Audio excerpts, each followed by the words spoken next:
je ne vois même pas comment on peut identifier ce type de démarche comme une chasse à l'homme. C'est au contraire, effectivement, révéler l'extrême banalité de ces structures de domination et la nécessité pour tout un chacun, pour que l'on puisse vivre ensemble, d'examiner sa propre histoire et ses propres comportements pour se déplacer en fait, vis-à-vis de ces attitudes et vis-à-vis de cette mémoire-là.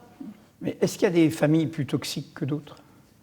Non, honnêtement, je ne pense pas. Et je pense que, enfin, je le vois bien aussi depuis que mon livre est sorti, donc en février, je rencontre énormément de lecteurs et de lectrices.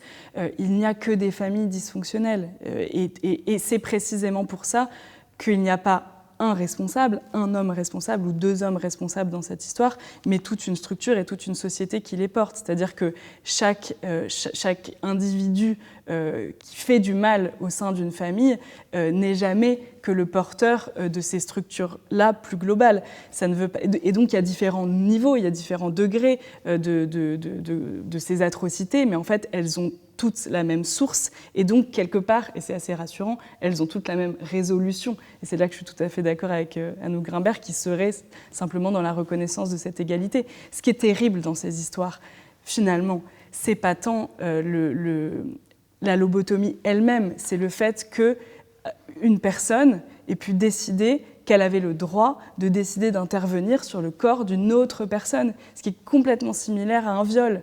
À cette manière de s'arroger le droit de posséder, cette croyance dans le fait que l'on possède le corps de l'autre. C'est le contraire de l'égalité. C'est ça qui est insupportable, en réalité.